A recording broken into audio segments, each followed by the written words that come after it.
Welcome to Wheels, Deals, and Meals, where we talk all things good food, good business, and good cars. And now, here is your host, Arnold Gasita, founder and CEO of Petra Automotive Products. Let's roll. I'm going to tell you that you're going to win the record of, we have never done a podcast at somebody's home that has put so much love and care and cooking Thank you, brother. for us. So, I mean, already ahead of the game there. And it looks, I know you're a great cook. I've ate here before. So I'm excited to dig into this. So thank you again for having You're us welcome, here buddy. Let's dig in. and doing this. So Let's dig in.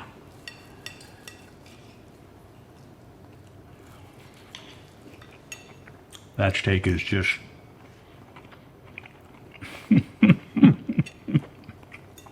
that steak is delicious. Seriously, it's like I was telling you about that Kobe steak. It is so well marbled. so buttery. It's buttery. It's soft. It is absolutely delicious. They're not cheap, but I will tell you, you get the flavor and the butteriness of a ribeye, with the tenderness of a fillet. You know, everybody loves fillets. I'm not a huge fillet fan, right? Because That's good. I gave you filet when you came to my that's house. fine. I mean, you let me finish. Unless they're cooked right, and you cooked yours on your smoker, if I remember, and they were amazing. If you don't cook a fillet right, it can have no flavor.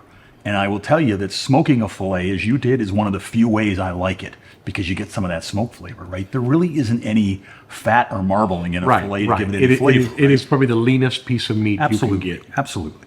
But so you got to do something to help it along, and smoking. This is where do you so you have a butcher shop here that gives you this cut? I do not. You just order it? I used to, until COVID hit. And then I found this mail order thing called Wild Fork, and it changed my life, revolutionized my life. There you go. We should get a couple of free steaks for that plug. No shit, right? I was a huge meat snob. It had to be fresh. You couldn't have anything from frozen. And, if you remember during COVID, you couldn't buy anything. You couldn't, yeah. But you could still do mail order stuff. I was ordering stuff from Omaha Steaks and anybody that I had did the meat. same. COVID made me turn into all that kind of stuff. Right. And then I started eating it frozen, thawed, and you can't taste the difference. No. And, I ordered these steaks. Well, if you prepare it right. You could if you take it right out of the freezer and throw it on the skillet. Sure. You definitely can. But if you prepare it right, like you said, you're not going to taste the difference. I ordered these steaks yesterday and they arrived this morning. Phenomenal. Hey, by the way, this avocado salad. So avocado, cucumbers, pickled onions, sun-dried tomatoes. This is Salt delicious. and pepper. Salt and pepper. It's good. And then a little bit of vinegar. Mm-hmm. Absolutely delicious. Oil and vinegar. This is a great salad. I love this salad. I'm not a big lettuce guy. This is my kind of salad. Me too. I'm not a big lettuce guy either. Yeah. This is my kind of salad because this fills you up. And I'll make this. I'm going to get too foodie on us here, but I will make this. I'll make big batches of it. And Kathy and I will eat it the next day. I'll take some to work for lunch, take this, put a little tuna fish on top of it. Yeah. Makes a perfect I would do it too. Yep. Delicious. Makes a Absolutely perfect delicious. lunch.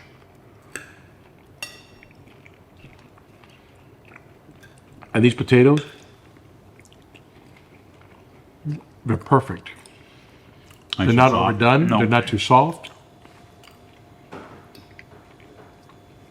They're delicious. Every once in a while, you get a little taste of that. You don't do that. Sometimes Truffle. people go overboard on the seasoning. Your seasoning is perfect. It's not overboard. It's not light. There's seasoning, but it's not too much of it. So I can taste the potatoes with some seasoning. We forgot to do this. To your health, To yours. to our friendship. Amen. I love you, brother. Love you too, brother. I had a chef once. I was in France with my business partner, and I had a chef there that I don't, obviously I didn't meet him, but I learned about culinary from a tour that I did with my business partner, Roger. And we went and had dinner at one of Paul Bocuse's restaurants, and he's sort of widely viewed as the father of modern cooking. He taught Julia Childs and whatnot. So I got a bunch of his books. And one of the things I learned in one of his books is that the art to good seasoning is don't season too much. And even salt, he wasn't a huge fan of. You know, let somebody put salt on it if they want. A lot of chefs get offended if you put salt on something, right? Because it doesn't taste good. Let them salt to taste. Right, for sure. Don't give them something that's loaded full of salt and they don't like salt. Right. You know, now they've got something they not really enjoy, right?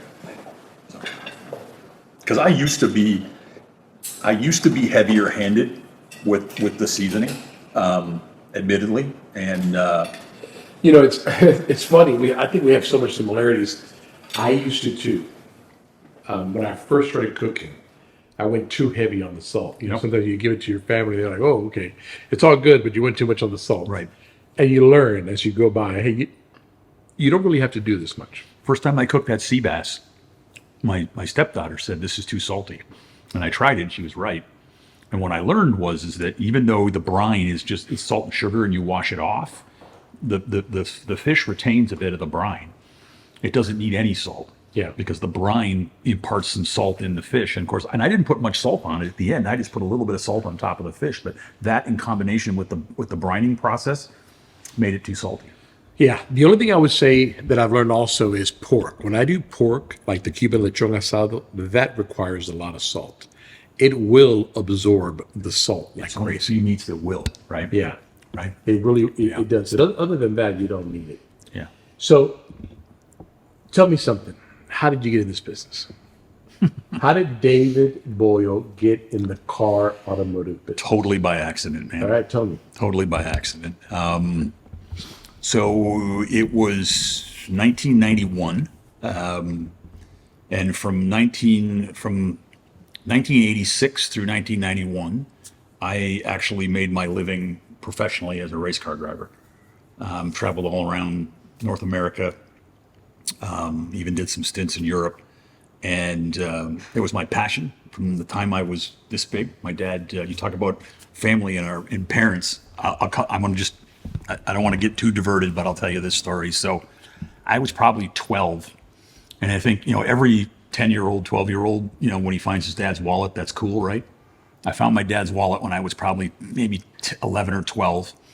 And I was pretty sure I shouldn't be looking through it, but how do you stop, right? I want to see what he had in there. Thank God I didn't find what some guys put in there, right? There would have been a lot of therapy that went along with that. But what I found was a picture of somebody who I barely recognized because he was 19 years old. He looked like he was right out of the movie American Graffiti.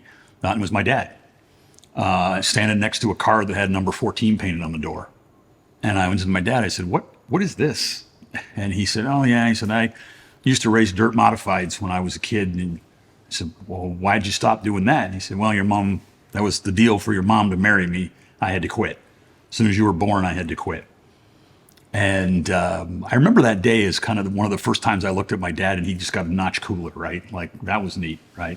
And I had number 14 on my cars for years, in tribute to him. But it was my passion. I begged him to take me to the races when I was this big, and I would go to the local asphalt stock car track and sit in the stands. And you couldn't race until you were 16. You had to have a driver's license. So I waited until my 16th birthday and conned a guy in town that owned a local Texaco gas station to help me build a car. And built a car, went out and finished second in my first race. And I thought, okay, now I'm hooked, right? I'm going to do this.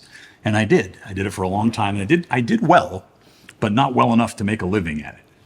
And it was 1991, so I don't know how old I would have been. I would have been my late 20s. And all my friends were getting married, they were buying houses, they were having babies, and here I am acting like I'm 18 still, running around the country in different racetracks. And, I have no regrets, but the next couple of years. You're living in was hard. Canada at this point? Yeah. Next couple of years was hard, but I literally said, you know what, I gotta get a real job. This is not a career for me. I'm gonna, I would go to some of these tracks and I would see these guys and they were in their 60s and their skin looked like weather and they were filthy and they've been doing this their whole lives and we're still living in a van down by the river, And I thought, this is not how this is going to work out for me. And the series that I was involved in had an allegiance with General Motors, and I got to know one of the guys from General Motors, and I asked him, I said, look, and he recommended going to talk to a car dealer. And I went and talked to a car dealer, a local car dealer in town, and couldn't get a job. And I ended up getting a job as a service advisor you want to talk about irony, in a tire shop, a large chain tire shop called Canadian Tire, which is massive, as you know, in Canada. And I became a service advisor. And my third day as a service advisor, the owner, Bill Claridge was his name, he came down and he said, how long you worked here? And I said, no, about 2 days. And he goes, you know a lot about cars, right? Somebody told me you used to race stuff. I go, yeah. He says, well, starting tomorrow, you're the service manager. So the service manager was a woman, walked out that day and quit. So third day on the job, I became third day on the job, you got promoted to service manager. Yeah. There's some people in our industry that can relate to that. Yeah, right? A lot of people. And so the third day, I'm now the service manager. So I'm in this job for about, I don't know, like a month, 2 months maybe. And the dealer, Cambridge, comes down and he said, or Claridge, I should say, comes down and says, I just bought this. Again, this will relate to everybody that's watching. I just bought this new software thing that helps dispatch for technicians. And the guy's coming to train you on it tomorrow. You're going to use it. Yeah. So again, typical car dealer buying something for the service department. I'm like, okay, boss. And so it was a dispatching system. And we had a tower, a dispatching tower in the shop, which they don't have those very often anymore. And the person who was the dispatcher that day, he called in sick. So I got to sit in the tower and be the dispatcher and get trained by this guy that came in to train me. And the guy that came in to train me was Les Silver, of all people. And he had a company that was called Tricom, and then it became NewGen. And he was bootstrapping it like Les always has. And he was out doing training in one of his stores that he just signed up. And I remember asking him at the end of the day, I said, so, I was so enamored with him and what he was training. And I knew I didn't really want to be on that side of the business. I felt like I wanted to do more. Yeah. You're talking about the managing tower side. Just being in the store. Yeah. I felt like I wanted to do something different. And so I asked him at the end of the day, I said, are you hiring? And he goes, well, I think we are, but he said, we have a fast rule that we don't hire anybody from any one of our customers. And he gave me his card and he wrote down this guy's name on the back of the card. His name was Dave Wood, who ran the office for him in Toronto. And he said, look, if you ever find yourself, not working here and looking for something, give this guy a call. And if there's, something open, we'll go take a look.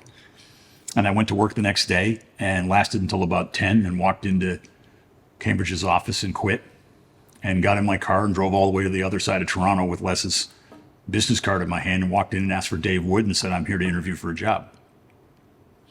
And they weren't very happy that I'd quit working for one of their customers, but I was true to Les's word. I didn't work there anymore. So, and after a little bit of back and forth, they gave me a job. And I started working on the consulting side of the business, and I was traveling all across Eastern Canada. I had the best boss in the world, a guy named Ken Montgomery. God, I hope he sees this. I haven't seen Ken in so long. Who was the head of sales for the Eastern region, and I was his install and training guy. And we had a CRM system, we had a dispatching system, we had a DMS system back in those days in Canada only. And I cut my chops calling on hundreds of car dealers across Eastern Canada. Tried to speak the best French I could. So your first launch into the automotive industry was at Canadian Tire, and you lasted there basically 3 months. About that, yeah. And you take on this job with Les, and now you're going after the dealership business in Eastern Canada. Yep. Wow. How long did you do that for? Oh, a long time. I mean, it was, and it's been a long time, so Les will probably call me because he'll see this and he'll say, you got the story wrong. But we had a nice business, but Les had bigger things in mind. And he had a deal with General Motors, and I won't go into all the details, but the deal fell apart in the 11th hour. And you and I both know what those are like, right? Yeah. And he had the business pretty well leveraged at that time. And we didn't know this. None of the employees knew it. He kept a pretty good lid on things. We just knew that he wasn't around very often. And come to find out later that he was in Detroit courting Ford, trying to figure out a way to save the business because he had put all of his eggs in the GM basket, and they had a executive shakeup, and the deal fell apart. And we met in the office, I think, on a Saturday morning. He had all the employees come in, and he had taken on a financial partner, family by the name of Simpkin, who were big in Western Canada in construction. And they had agreed to give him some money. And where were they based out of? Where was Les based out of? Toronto. Toronto. Okay. Toronto, yeah, just north of Toronto. Richmond Hills. And anyway, so Les comes in and greets all the employees, and then he comes clean and tells them that, we're changing in a different direction, and the GM program is not going to go, but I've got this deal with Ford, and I've got some good news and bad news is, the company's, going to survive. That was the good news. The bad news is that we're going to shut this office down and relocate everything to San Diego, and because that's where the Simpkin family was. And truth be told, Les liked to golf a lot. I think he had a lot to do with that decision. Not a bad place to go. Yeah, exactly. But he asked for a show of hands on who wanted to go, and I was the only idiot in the room that raised my hand because I was single. I hadn't even, dude, literally. I mean, I only had. Yeah, no baggage. Listen. When I had an apartment, and then when I got this job because I was traveling so much. I'm thinking, why am I paying for this apartment? I literally moved back into my parents' basement for like 4 months. So I didn't even have an apartment to get rid of, let alone, I had clothes that would fit in a suitcase. You got no lease, no nothing. You're ready to go. And I'm thinking. And they're saying, welcome to America. San Diego? You're going to help me get a green card? All right, I'm down. Yeah. Let's do this. And I moved to San Diego. And so when was this? San Diego, you moved when? 92, 91 or end of 91, early 92. Okay. Was when I moved. And then our business took off. It took off. It was a struggle. It was a real struggle in the beginning, but it took off, and Les, rewarded my loyalty, and I went from, this nobody, I can't call myself a kid because now I'm 30, I think, in this business that, I remember the first dealership I visited, and when I was starting with New Gen, I was down there and everybody was using this word spiff, and you'll get a kick out of this in our business. And I literally had to call my manager, Ken, and ask him what it meant. I had no clue. Like, I wasn't from the business, so I didn't know what it meant. But he rewarded my loyalty. I moved up through the organization, got a couple of executives, became VP, was a president of a division at one point, all, before my 40th birthday, and did very, very well. We took the company public we survived Y2K in 99, took the company public in 2000, sold the company in, I think, 2001 or 2002, and then I left. At that time, it was called New Gen Results. That's right. New Gen Results Corporation, yeah. So you sold it when? He sold it. I had a small piece of it. Right, but he sold it when? I think 2001, 2002. I left in 2002. And then what? Then I want to try something different. And that's when you met my buddy Dan. Buddy Dan Lipton, my good friend in California. I met him at this next job. Again, I parlayed this through a guy at Ford Motor, a guy at Lincoln, actually. Got me a job working for a company at BI, managing their automotive division in California. And it was when, if you remember, there was a period where all of Ford's luxury brands, which was at the time Volvo, Jaguar, Land Rover, Lincoln, Volvo, right, and Volvo, they all moved out to the West Coast, right? And it was called the Premier Auto Group, PAG. And my job was to manage that account. So I had that entire account. I had a $25 million budget, and I ran that, and it was incentive business. So I was doing incentive trips and dealer trips, and you really get to know the spiff business. I got to know the spiff business in a big, big way. And boy, it was, it's still to this day, it was the most fun I've ever had in a job, because it really didn't feel like a job. I mean, I got to go to all these exotic places with these guys and hang out with dealers and do all that kind of stuff. But I also knew that it wasn't, ultimately my, what I wanted to do. How long did you last with them? A couple of years. And then a client of mine that worked at Mazda. He said he knew of a guy that had a small research firm that was sort of a competitor to JD Power, was looking for someone to take over the business. He was looking for a CEO. And I'd done a lot of different stuff, had a bunch of titles, and I figured, you know what, this might be my chance to actually run something and learn.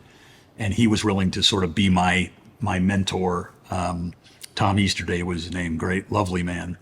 And it's one of my few regrets that I kind of let him down, because I agreed to take the job and I was there for less than 3 months. And I remember I was unpacking my office, and I think it was a Sunday afternoon, and my phone rings, and it was Les Silver. And I hadn't talked to Les in probably a year, because, he went one way and I went the other way, and we were close. Like, when I first moved to San Diego, I was a single young guy. I was like a surrogate son. I was at dinners at his house and, golf with him all the time, and was a bit like a surrogate son to him. And then we kind of just went poof and went our separate ways. I hadn't talked to him while. I looked down at my cell phone, and it was Les. And he was calling me from the beach, I think, in Acapulco, I think. So Les, I could hear the water splashing in the background. He goes, "What are you doing?" And I said, "Well, I just started a new gig." And he goes, "Oh, that's a shame." I go, "What do you mean?" So, "Well, you're going to have to quit." I'm like, "What are you talking about? I'm going to quit?" He says, "Yep." He says, "I'm starting a new company and I want you to come work with me again." And I remember going home and telling my wife at the time, now my ex-wife, that Les called, and the look on her face was, I knew this wasn't good, because she said we had just moved to Orange County. We hadn't even unpacked. Literally, stuff was still in boxes, Arnold, in the garage. And he goes, But Les trusted you, and you apparently trusted Les. Look, there's some people you meet in your life where that's a good place to hitch your wagon. He was a good guy to hitch your wagon to. We used to have a saying about him with his last name, being Silver, that everything Silver touched turned to gold. And that was sort of the saying we had about him, and it was true. And he's an icon in our industry, as you know. Yeah. And one of the things I'm most proud of is, a lot of firsts in our industry. The first CRM system, the first appointment system, the predecessor to Xtime. Everybody think Xtime invented that? Yeah. No, we did. We invented that at NewGen. Yeah. The first digital multi-point inspection. Everybody likes to say that they invented that. We built the first one on Tough Books at MPI, which was the company that you and I met first time. Yeah, and it was the company that he started, and we started up in Las Vegas. And I was very fortunate that he was a visionary. Is a visionary. And I had proven myself to be a pretty good operator and a pretty good business grower. I helped him take NewGen from nothing to something pretty substantial. And then, I was, very happy and proud that he called me the second time around and said, "Let's do this again." And I was like the second or third person that he called, and I was employee number 2 or 3 after the money guys came in. And that was a ride. That company was a ride. We started with nothing. And a lot of people don't realize this, but we started with a completely different vision. Les had met this guy, and he had this idea of a technician diagnostic tool where the technicians would either have a laptop or even a monocle that showed up, that you could see it on your glasses, that would give them just-in-time repair information while they were fixing the car. It was brilliant technology, AI-type technology for back in the day. The problem was, this was at a period in our industry where, I remember walking into shops and technicians were all sitting on stools reading newspapers. That was when the warranty had gone, and they hadn't quite figured out how to get CP back yet, and they were starving. And here we are showing up with well, we make your technicians more efficient. Wait a minute. I don't need more efficient technicians. I need work. And we tried and tried and tried, and then it's finally, funny because you need the work before you get efficient. Right. We tried and tried, and finally Les said, Les and I got together, and it was at his kitchen table, and we sat down and we said, all right, where we're going to go from here. And we had done inspection systems on paper. We called it an airline inspection. And Les got the idea. He was sitting on an airplane. He tells a story better than I. He was sitting on an airplane, and there was an ad in one of those airplane magazines that said, this guy, and there's a picture of I think it was a Delta pilot or a Northwest pilot standing by his plane, And it said, you can feel safe in the skies because this guy inspects his plane, 37 places before he takes off. And Les said, we need to create that culture in the automotive industry. And we started with this thing called an airline inspection. They were paper-based in Nugent. People don't realize that we did this stuff. I mean, vehicle inspections didn't exist before that. They just did not exist. People think that they did, but they didn't. And so in true Les fashion, I mean, he pulled it out of his bag of tricks, or I guess we did. And, we both kind of said, well, let's take we had all these tough books, these laptops, these ruggedized tough books that the technicians were supposed to use. We said, what if we take the old airline inspection and we digitize it? And we have instead of writing on paper, we have them click boxes on a computer, prints off a nice thing. We come up with a name called the Know Your Vehicle Report, which has become somewhat famous and synonymous in the industry to this day. We coined that phrase back at the beginning of MPI. And, we created a whole industry. I mean, I don't know how many digital inspection companies are there. Yeah, it was great. No, 20, but it was 20 of them out there. it was the thing at that time. It was the product at that time. Yeah. And I got a chance to be around all of that. So, I mean, And when did you guys? And when did you? That company was bought out. yep. When was that? Oh man, these years are going to all blur together. So we started it, I think in, 05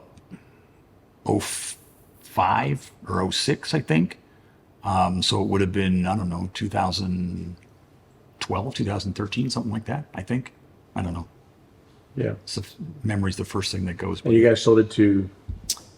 Yeah, we sold it to, it eventually got bought by Solera, but it got flipped through a VC first. So a VC bought it and they flipped it to the guys at Solera, changed the name to AutoPoint, and that company still exists Yeah, today. still there. But it was, at the time, it was the largest transaction. It was north of $500 million. Yeah, that's great. Big deal. It's a very big deal. So what'd you do after that? Got lost, actually, because when I left, I had a pretty strong non-compete, and I decided actually that I was going to go back to my roots. And I figured, you know what?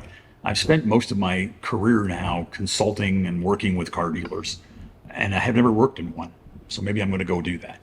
And I one of the first people I called when I left was a good dear friend of mine, a guy named Joe Herman, who's unfortunately passed away a number of years ago. Was another one of my mentors in this industry. Just loved him to death. And I called him, and first of all, he was shocked that I was leaving and that the company was being sold, eventually. And he said, "What are you going to do?" And I said, "Well, I've got stock, and they've got me pretty much locked down with non-competes. So I was thinking about, go and try my hand at retail somewhere. I might even go sell cars or something just to kind of learn." And he goes, "Oh, you're not going to do that." He said, "That's ridiculous." He said, "You're too valuable on the other side." He said, "Hang on a second." He said, "Don't go anywhere." And click, he hangs up. This was so Joe. Click, he hangs up. And 10 minutes later, he calls me back and he said, "All right, I got a guy you're going to talk to. They're going to send you a ticket and you're going to fly out to Dallas." And the guy that I met with was Jeff Rocker, and who at the time was with the Van Tuyl Group. And I met with a guy named Jeff Rocker and Vic Keller, and they had a little side business that competes with yours. And they wanted me to help them create a consumer branded version of that. We did a deal with NASCAR. You know this story better than I do. No, We did it. It's your story. Yeah, we did a deal with NASCAR. I mean, I'm about to get up and leave, but But so I spent a couple of years on the chemical side. I also did a couple little side projects. They had me work on a project which was the irony of all irony. They had me put together packages to go to all their vendors and negotiate for rate reduction with all their vendors, which was just the irony, right? I mean, I'd spent 25 years as a vendor, and now I'm going to people that I've spent my life working with in some cases, trying to get them to give the Van Tuyl Group lower prices. And I enjoyed it. It was interesting. I got to see the inner workings of a very large dealer group.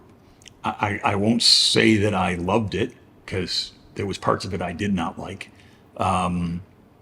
But it was it's just another stepping stone, right? I learned. yeah, it's I part of learned your a history. lot. You learned a lot, I right? learned a lot about dealership operations in particular.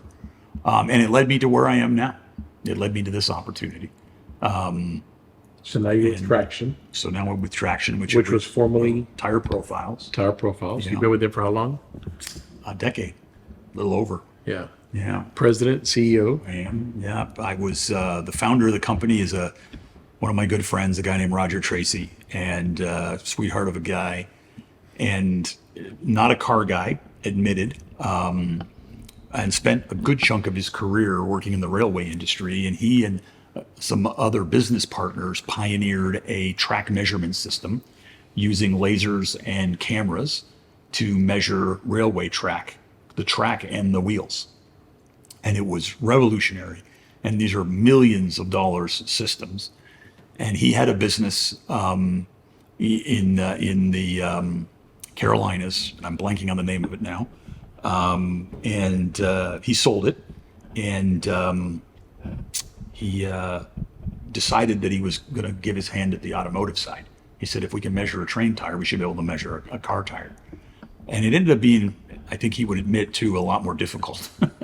The tires have grooves in them and whatnot. And so he and I got connected, and long story short, we negotiated, and I agreed to join the company and then ultimately take over as the CEO. And we really sort of changed the whole direction of the company. I think Roger's original plan was, this was going to be a productivity thing. We're going to put these things in the shop, and it was going to help technicians measure tires. And when I joined the company, I had the foresight, I guess, to say, no, this is a make money tool. And, I said, listen, I've been in this industry a long time, and I've seen a lot. I've seen warranty go away. I've seen it come back. I've seen CP go away. Now we're seeing maintenance go away.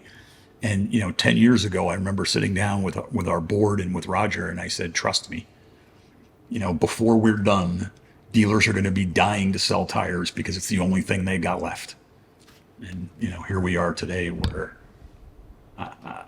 some of them still haven't realized that, but many of them have. That tires, and I think that the ones that haven't realized it, when EVs take a foothold, they're going to be in real trouble, right? Because, what little maintenance is left is going to further go away. I think a lot of the businesses, even your business is going to change, I think. I think you're going to see a lot more of the used car kits and the beautification stuff, and if they still got brakes, so brakes still need to be flushed and cleaned and whatnot. So just because the combustion engine goes away, it's just oil, right? That's right. Still have transmissions in your engine and fuel go away, but everything else kind of stays. It does. But tires, tire wear goes up in a big way. Correct. Cars heavier. They're heavy and they're torquey. And something that I was talking to David Spizak, which the other day, and I don't think anybody thinks that EV is happening as quick as the government thinks they're happening. No way. But at one point, it's going to happen, right? And the companies that will lose out are those that stick their head in the ground. You always have to be thinking ahead.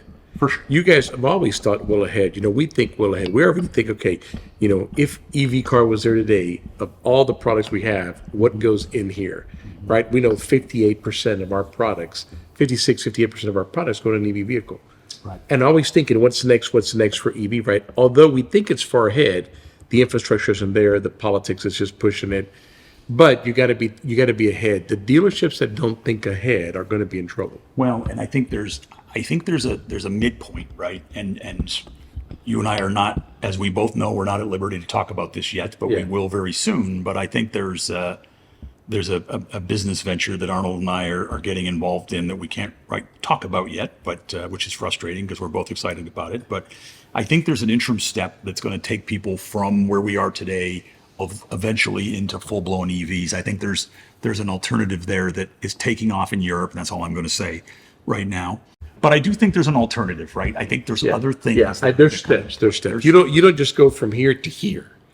And so it's going to be this. Nothing in this industry has ever done that. So Yeah. the people who think that it will. Yeah, it's don't know the use. and you just can't wake up one day and say on this date every car will be electric, no matter what, no matter infrastructure, no matter what you think, no matter what you just can't do that. Unless you're a politician. you Okay, can say a that. politician can say that, but the rest of the world is going, okay, what are you thinking, right? So Dave, let me tell you, you're very successful, well regarded in the industry.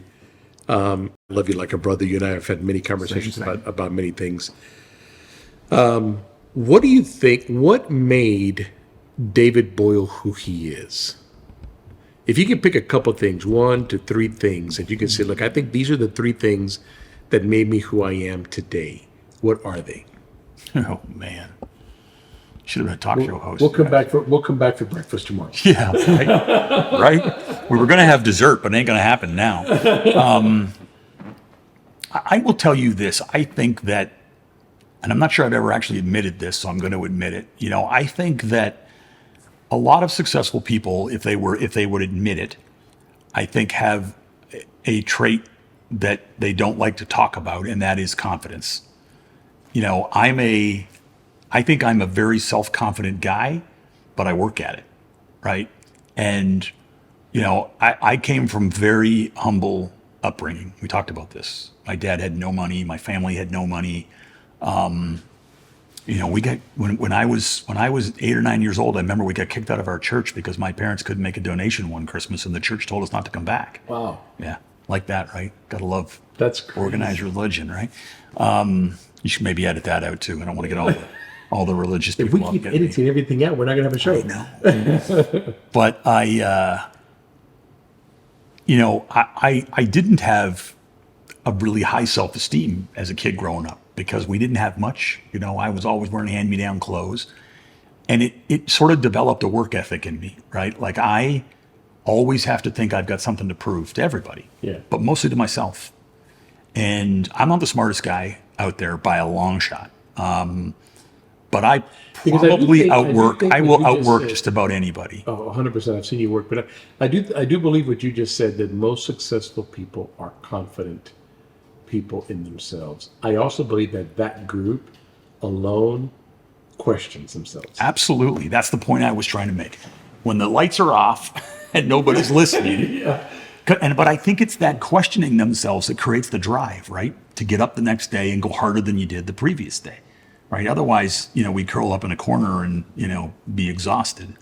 But like I said, I say this all the time. But without a doubt, I am not the smartest guy in this industry by a stretch. But I'll outwork just about anybody. So confidence is one. Confidence, work ethic for sure. Work ethic.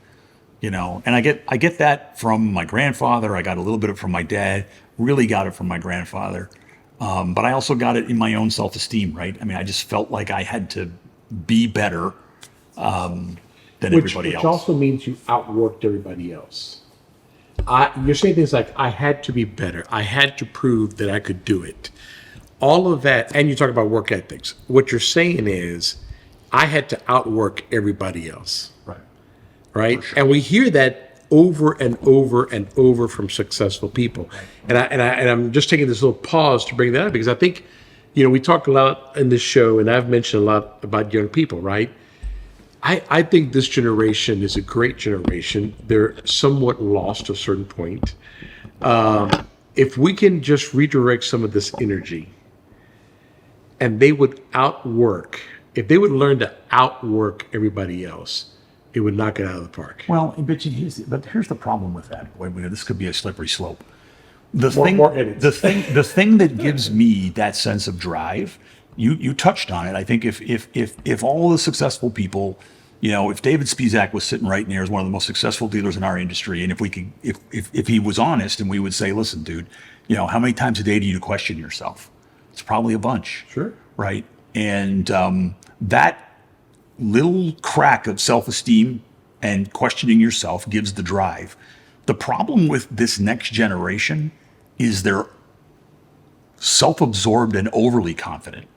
And they never question themselves. And they never question. But we created it, right? Yeah. Participation trophies. Sure. We created this. I'm king of the world and I can do whatever I want. Yeah. And which on one hand is great, but on the other hand, I think the thing they're all going to suffer with is a extreme lack of work ethic. Well, but that's the point, right? So we told people that weren't good in baseball that you were the best in baseball. Right.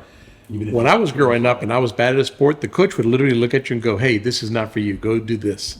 Like he would literally just break your heart and tell you, look, this ain't for you, man. Hey, when I played... And then you would maybe work your butt off to prove him wrong. Hey, when I played hockey, and I played a lot of it as a kid growing up, because that's what you do in Canada, all right? I can't tell you the number of times I had a hockey stick broken over the top of my helmet.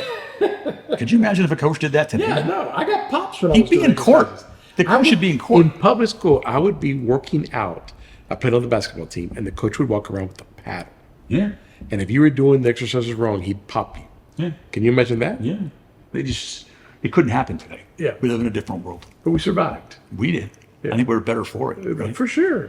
It We builds didn't- character. it- It did something right. I think so. It did something I think right. that our generation is, not to completely blow our own horns, but our generation, I think, will go down as the work ethic generation. Yeah. You know, I think we, as a whole, I think have worked harder, produced more than. Yeah, I than mean, I previous look at, generations. and I know that we hang around our kind of people, so our circle, these guys are workaholics, man. They will work, they'll get the job done. Yeah. You put a task in front of them, they'll figure out a way and they'll get it done. For sure. And it's really great. For sure. Dave, thank you for opening your home. It's wonderful. Thank you for your story. Thank you for this amazing food. Thank you for being my friend. Appreciate it. Love it. Love you too. Cheers.